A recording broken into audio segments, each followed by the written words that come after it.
કેમ છો વિદ્યાર્થી મિત્રો? આશા રાખું છું આપ સૌ મજામાં હશો. આજે આપણે દિલ્હી સલ્તનત પાઠ 2માં ભાગ 1નો અભ્યાસ કરવાનો છે.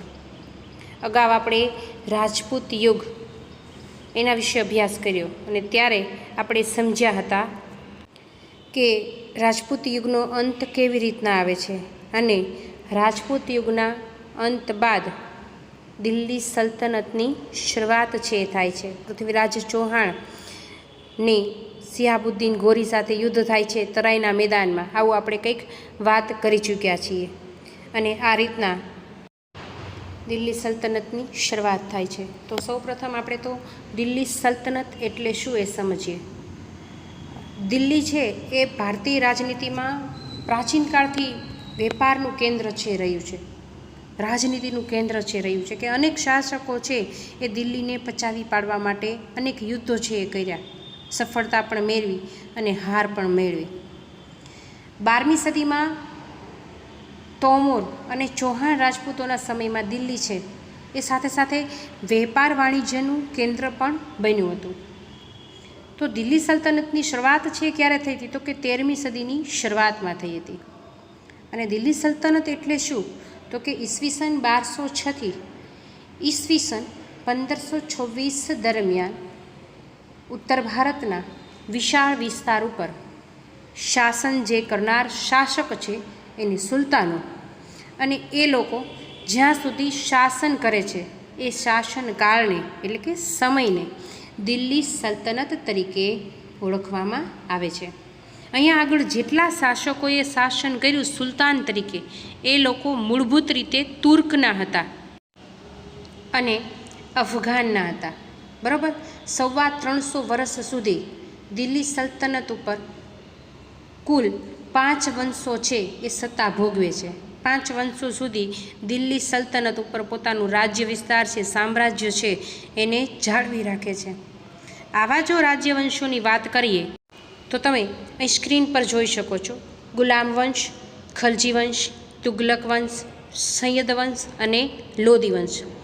દરેક વંશો છે એનો સમયગાળો એક વંશ પૂરો થતાં બીજા વંશની શરૂઆત થાય, એનો અંત થતાં ત્રીજા વંશની શરૂઆત થાય છે. જેમ કે ગુલામ વંશ છે તો તમે સ્ક્રીન પર જુઓ, ઈસવીસન 1206થી 1290 સુધી એ શાસન કરે છે. 1290ની અંદર ગુલામ વંશનો અંત આવે છે તો શરૂઆત કોની થાય છે? તો કે ખલજી વંશની. એનો અંત ક્યારે આવે છે? તો કે 1320માં. એના અંતની થાય છે 1320માં, તો શરૂઆત કોની થાય છે? તો કે તુગલક વંશની. આમ આવા અનેક વંશો છે અને એના સુલતાનો છે એ રાજ્યનો વિસ્તાર કરે છે અને અંદરો અંદર યુદ્ધ કરી અને દિલ્હી સત્તા ઉપર પોતાનું વર્ચસ્વ છે જાળવી રાખે છે 350 વર્ષ સુધી. તો એમાંથી સૌપ્રથમ આપણે પહેલાં સમજીએ ગુલામ વંશ. તો ઈસવીસન 1192માં તરાઈના મેદાનમાં સિયાબુદ્દીન ગોરી અને પૃથ્વીરાજ ચૌહાણની હાર, એટલે કે સિયાબુદ્દીન ગોરીનો જે વિજય થયો હતો એમાં દિલ્હી સલ્તનતની સત્તાનો પાયો નખાયો હતો. બરાબર, અને એટલા માટે જ આપણે પાઠ 1ની અંદર અભ્યાસ કર્યો હતો કે ભાઈ તરાનું યુદ્ધ છે એ ભારતના ઇતિહાસમાં સીમાચિહ્ન રૂપ ગણાય છે. શા માટે? તો કે રાજપૂત સત્તાના અંત બાદ દિલ્હી સલ્તનત એટલે કે મુસ્લિમ સુલતાનો છે, શાસકો છે, એનો શરૂઆત છે, એની સત્તાનો પ્રારંભ થાય છે અને એટલા માટે જ એ સમય છે સીમાચિહ્ન રૂપ છે એ ગણાતો હતો. તો મુહમ્મદ ઘોરીના ગુલામ છે કુતબુદ્દીન એબક છે એ મામલુક વંશનો હતો અને એણે દિલ્હી સલ્તનત ઉપર 5 વર્ષના શાસનકાળની અંદર પોતાની સત્તાનો પાયો છે, સત્તા છે એને જાળવી રાખવાના પ્રયત્નો છે એ કર્યા હતા. હવે આ જે કુતબુદ્દીન એબક છે એ પોલો રમત છે એ રમતો, ઘોડા ઉપર પોલો રમત છે એ રમતો અને 1210ની અંદર એ મૃત્યુ પામે છે. જો 1206થી 1210, બરાબર, તો 1210ની અંદર એ પોલોની રમત રમતા ઘોડા પરથી પડી જાય છે અને એના લીધે મૃત્યુ થાય છે. હવે એનું મૃત્યુ થાય તો એનો અવસાન થયું ત્યારે પ્રશ્ન થાય કે ભાઈ દિલ્હી સલ્તનત ઉપર કોણ આવ્યું? તો કે એનો જમાઈ, સાથે સાથે એ પહેલાં એનો ગુલામ હતો અને એનું નામ હતું ઇલ્તુત્મિશ એ દિલ્હીની સત્તા ઉપર, એની ગાદી ઉપર આવે છે અને એણે એની સત્તાને સર્વોપરી બનાવવા માટે અનેક પ્રયત્નો કર્યા. 4 ગામની શરૂઆત કરી, એટલે કે 40 તુર્ક સૈનિકો એની રચના કરી, એના દળની રચના કરી અને એણે રાજધાનીનું સ્થળાંતર કર્યું લાહોરથી દિલ્હી. એટલે કુતુબુદ્દીન એબક વખતે રાજધાની કઈ હતી? તો કે ભાઈ લાહોર હતી અને ઇલ્તુત્મિશે છે એ એની રાજધાની છે એને દિલ્હી સુધી સ્થળાંતર કર્યું અને એટલા માટે જ તે ઇલ્તુત્મિશને ગુલામ વંશનો સાચો સ્થાપક માનવામાં આવે છે. તમને એક વાક્યના પ્રશ્નોની અંદર, ખરા ખોટાની અંદર અને ખાલી જગ્યાની અંદર આવા પ્રશ્નો છે એ પૂછાઈ શકે. હવે મિત્રો, ઇલ્તુત્મિશનું અવસાન થાય છે ત્યાર પછી એની કાબિલ પુત્રી રઝિયાને ઉત્તરાધિકારી તરીકે એણે જાહેર કર્યો હોય છે, કારણ કે એને પુત્ર હતા પરંતુ એ પુત્રોને સુલતાન બનાવવા માટે યોગ્ય સમજતા ન હતા. એટલા માટે ઇલ્તુત્મિશના અવસાનના થોડા સમય બાદ એની પુત્રી રઝિયા સુલતાના ગાદીએ આવે છે. મિત્રો, તમે સ્ક્રીન પર રઝિયા સુલતાનાને જોઈ શકો છો. રઝિયા સુલતાના છે એ પ્રથમ મહિલા શાસક છે એ હતી અને એ સમયના ઇતિહાસકાર છે મિન્હાજ એ સિરાજ એ પણ એવું કહેતા હતા કે રઝિયા સુલતાન તેના બધા જ ભાઈઓમાં સૌથી વધુ કાબિલ અને સક્ષમ હતી, એવું ઇતિહાસકાર મિન્હાજ એ સિરાજ માને છે. પણ એક મહિલા શાસન તરીકે તેને માન્યતા મળવી ખૂબ જ મુશ્કેલ હતી. દરબારીઓ પણ તેને સ્વતંત્ર શાસક તરીકે સ્વીકારવા રાજી હતા નહીં. અમીરો છે એની સત્તા લાલસા અને સતત ચાલતા એના વિદ્રોહને કારણે એની સત્તાનો અંત આવે છે. 6 વર્ષ સુધી એના રાજ્યની અંદર અંધાધૂંધી ચાલે છે, કારણ કે એક કાબિલ સુલતાના હતી. રઝિયાના અવસાન બાદ તેનો પુત્ર ઇલ્તુત્મિશનો પુત્ર એટલે કે રઝિયા સુલતાનાનો ભાઈ, જેનું નામ છે નાસિરુદ્દીન, એ ગાદી ઉપર આવે છે અને લગભગ 21 વર્ષ સુધી એ શાસન છે કરે છે. એનું અવસાન થાય છે ત્યારબાદ ગયાસુદ્દીન બલબન છે કે 22 વર્ષ સુધી શાસન કરે છે અને ગયાસુદ્દીન બલબન એ પણ એક સર્વોપરી રાજા છે હતો. એણે પણ પોતાનું રાજાનું સ્થાન છે વધુ મજબૂત બનાવ્યું હતું. એ સાહિત્ય અને કલાનો પોષક પણ હતો અને એણે શું કામ કર્યું તો કે જેની શરૂઆત ચેહલગાનની શરૂઆત ઇલ્તુત્મિશે કરી હતી એ દળનો એણે નાશ કર્યો અને અમીરોની જે પકડ હતી એણે હળવી કરી. તો 22 વર્ષનું શાસન બાદ દિલ્હી સલ્તનત ઉપર ખલજી વંશની શરૂઆત છે એ થાય છે. તો હવે તમને ખ્યાલ આવી ગયો હશે કે દિલ્હી સલ્તનત ઉપર કેટલા વંશો આવ્યા, કયા કયા વંશોમાંથી ગુલામ વંશનો આપણે અભ્યાસ કર્યો, એમાંથી કયા શાસકો આવ્યા તો કે કુતુબુદ્દીન એબક આવ્યો, ઇલ્તુત્મિશ આવ્યો, રઝિયા સુલતાના આવી, નાસિરુદ્દીન આવ્યો અને છેલ્લે ગયાસુદ્દીન બલબન. અને એના અવસાન બાદ ખલજી વંશ છે એ શરૂઆત થાય છે. ખલજી વંશની શરૂઆત ઈસવીસન 1290થી 1320ની અંદર થાય છે. જલાલુદ્દીન ખલજી છે એણે એની શરૂઆત કરી હતી, એની સ્થાપના કરી હતી.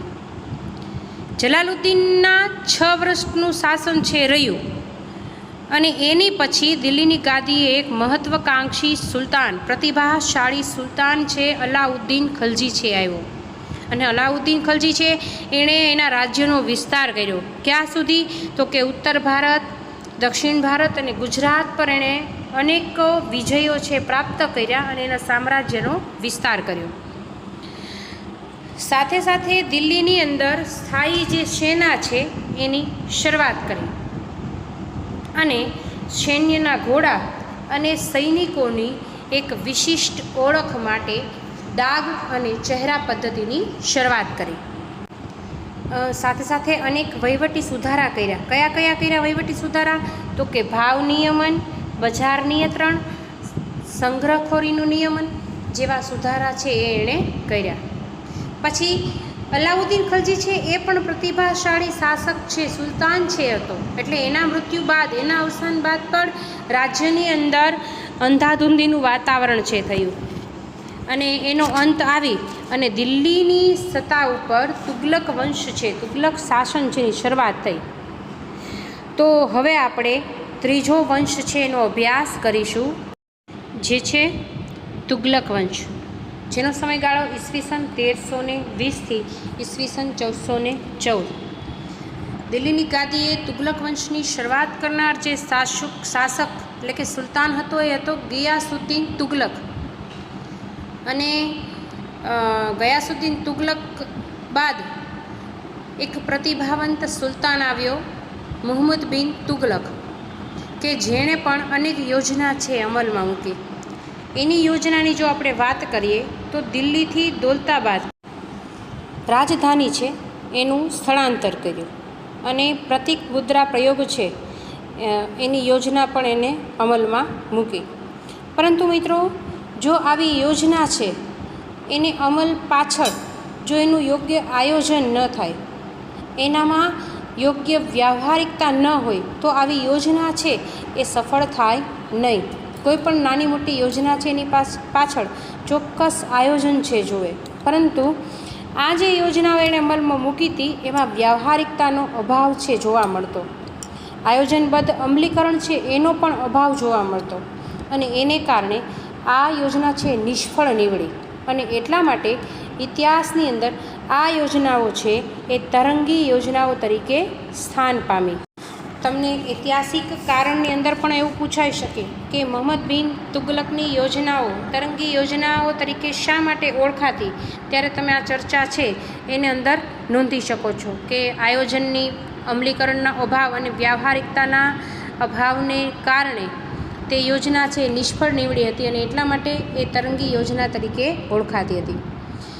જ્યારે મુહમ્મદ બિન તુગલક છે એ સુલતાન હતો, એ સમયે આફ્રિકન મુસાફર છે ઇબ્ન બતુતા, શું નામ છે? ઇબ્ન બતુતા, એ ભારતની મુલાકાતે આવ્યા હતા. અને જે મુહમ્મદ તુગલક છે એના શાસન સમય પછી એનો પિતરાઈ ભાઈ છે ફિરોઝ શાહ તુગલક એ ગાદીએ આવે છે. ફિરોઝ શાહ તુગલકના અવસાન બાદ તૈમુર લંગ છે એ દિલ્હી પર આક્રમણ કરે છે, અને એના માટે તુગલક સત્તા છે ત્યાં મર્યાદિત બની જાય છે, કારણ કે એની સત્તા છે એ ત્યાં આગળ નબળી પડી ગઈ હોય છે, અને માટે તુગલક સત્તા છે એનો અંત આવે છે. અને તુગલક સંત આવતા એટલે કે ઈસવીસન 1414માં એક નવો વંશ આવે છે જેનું નામ છે સૈયદ વંશ. સૈયદ વંશનો સમયગાળો છે ઈસવીસન 1414થી ઈસવીસન 1451, જે તુગલક વંશના શાસન પછી આવે છે.